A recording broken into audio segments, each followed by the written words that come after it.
व्रत कुंवारी कन्या कर सकती है, शादी होने के बाद भी नारी कर सकती है। अंतिम अवस्था तक प्राण छूटे तब तक हरतालिका तीज का व्रत नहीं छोड़ना चाहिए। एक व्रत हमेशा याद रखो, एक एकादशी और एक हरतालिका। हाँ, इतना जरूर है, ज्यादा शरीर बेकार हो गया, बुढ़ापा आ गया, शरीर नहीं साथ दे रहा, तो कुछ फल खा लो, कुछ चाय दूध जूस आप लेकर कर लो। इतना भी नहीं बने, शरीर बहुत ही बेकार हो गया, तो आप एक समय फल का फलहार धारण कर लो, ठीक है। पर हरतालिका व्रत करने वाली माताएं भले उद्यापन कर दे, तो उस व्रत को थोड़ा हल्का कर लो। उद्यापन करा मतलब तुमने व्रत को हल्का कर लिया, थोड़ा हल्का कर सकते।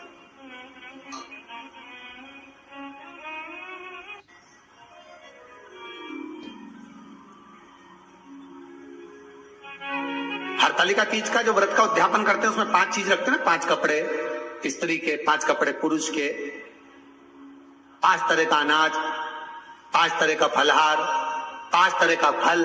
तो 5 तरह का जो फल रखाता है हरतालिका तीज के उद्यापन में, दुनिया के लोग उस 5 तरह के फल को केला गिन ले, पपीता गिन ले, मौसम्बी गिन ले और अनार गिन ले, संतरा गिन ले, सब कुछ गिन लेते हैं, पर उस 5 तरह के फल में धतूरे को नहीं गिनते। पर शिव कथा में वर्णन आता है, हरतालिका तीज के उद्यापन में लिखा हुआ है, सबसे पहले 5 फल अगर गिनना है तो उसमें पहले धतूरे को गिनो, क्योंकि शंकर को वो प्रिय होता है, शंकर उसको स्वीकार कर लेता है। और धतूरा शंकर भगवान को क्यों चढ़ाया जाता है उसका प्रसंग आपको पहले भी कहा, आज फिर कहते हैं। धतूरा जब हम भगवान शंकर को समर्पित करते हैं तो हमारा कोई कार्य अटक रहा होता है, जिस कार्य को बार बार एग्जाम में बैठे हो, बार बार परेशान हो रहा है, बार बार इंटरव्यू देने जा रहे, नहीं हो रहा, एक बार धतूरे को हृदय से, भगवान को प्रेम से, करुणा सागर मेरे शंकर को दिल से एक बार वो धतूरा भगवान से विनती कर उसको चढ़ाओ तो सही, भगवान तुम्हारा कार्य सफल कर देगा। और दिल से चढ़ाना, हृदय। हरतालिका तीज की पूजन करने वाले को चाहिए कि बालू का, मिट्टी का शिवलिंग बनाना चाहिए। फुलेरा जो बनाया गया है ऊपर शंकर जी के ऊपर लटकाने के लिए, टांगने के लिए, उसके नीचे शिव, पार्वती, गणेश जी की सुंदर बालू की मूर्ति बना लेना चाहिए, पार्थिव लिंग का निर्माण कर लेना चाहिए। शिव की आराधना करना चाहिए।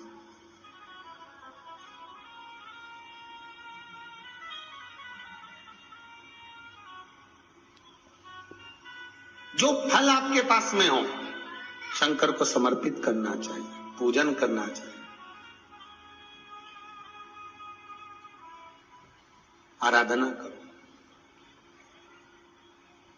सबसे पहली पूजन हरतालिका तीज की प्रदोष काल के अंतर्गत हो जाना चाहिए, शाम के समय पर। प्रयास करो प्रदोष काल के समय पर पहली पूजन हो जाए तो ज्यादा अच्छा। पर लोगों की आदत रहती है कि 8 बजे तक, 8:30 बजे तक, 9 बजे तक पहली पूजन करें, फिर दूसरी आराम से, फिर तीसरी, फिर आराम से, फिर चौथी। तो ऐसा सब अपने अपने हिसाब से।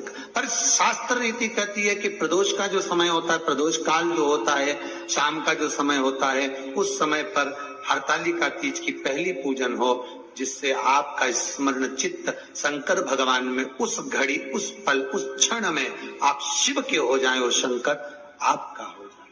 हाँ, अगर किसी के आने में देरी हो, कोई आ नहीं पा रहा है, बहुत देरी हो रही हो, तो हरतालिका पूजन व्रत वर्णन करता है कि शिवलिंग का निर्माण, पार्वती जी की मूर्ति का निर्माण, गणेश जी का निर्माण और फुलेरा जो बनाया हुआ है, ये प्रदोष काल के पहले बनकर तैयार हो जाना चाहिए।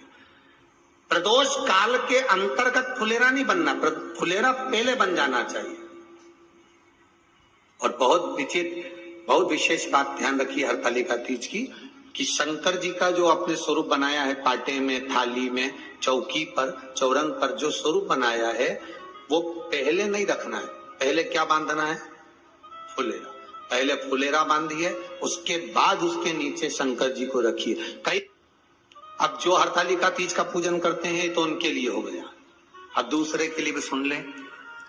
जो नारी हरतालिका तीज का पूजन नहीं करती, व्रत नहीं करती, साधना नहीं करती, उसके लिए भी कहा गया कि आप अगर ये व्रत नहीं करते हो तो एक कार्य जरूर करना, कहीं पर फुलेरा बंधा हो, हरतालिका की पूजन हो रही हो, 5 मिनट 10 मिनट निकालकर अपने आसपास के किसी पौधे में से पत्तियां लेकर या पुष्प लेकर, 5 वृक्ष की पत्ती या 5 वृक्ष के पुष्प लेकर शंकर भगवान को जब पूजन हो रही हो, 5 मिनट माताएं जब पूजन कर रही हो, तब आप भी उस पुष्प को, उस पत्तियों को शंकर को समर्पित कर सकते हो। ये नहीं चढ़ा सकते तो 5 फल नहीं चढ़ा सकते तो 5 कुछ भी पुष्प आदि का आप शिव को समर्पित करो।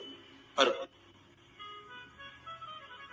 क्यों चढ़ाया जाता है, किस लिए चढ़ाना चाहिए? तो कहा कन्या स्त्री अगर मान लो हरतालिका का व्रत नहीं करती, पूजन नहीं करती, आराधना नहीं करती, तो वो कन्या, वो नारी, वो स्त्री, वो पुरुष कार्य तो बहुत करेगा, दुकान भी 4 चलाएगा, व्यापार भी बढ़ाएगा, पर संपदा को जोड़ नहीं पाएगा। 1 रुपए कमाएगा, 1.25 रुपए खर्च वाला काम चलेगा।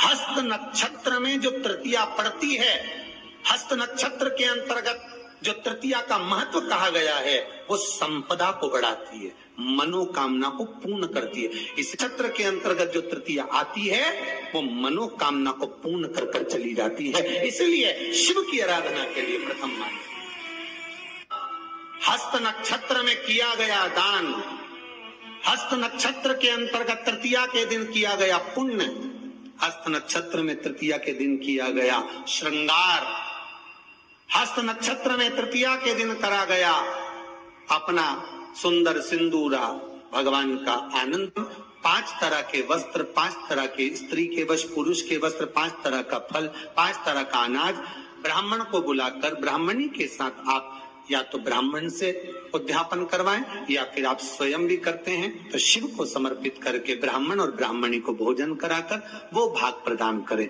यही हरतालिका तीज के उद्यापन का वर्णन आता है।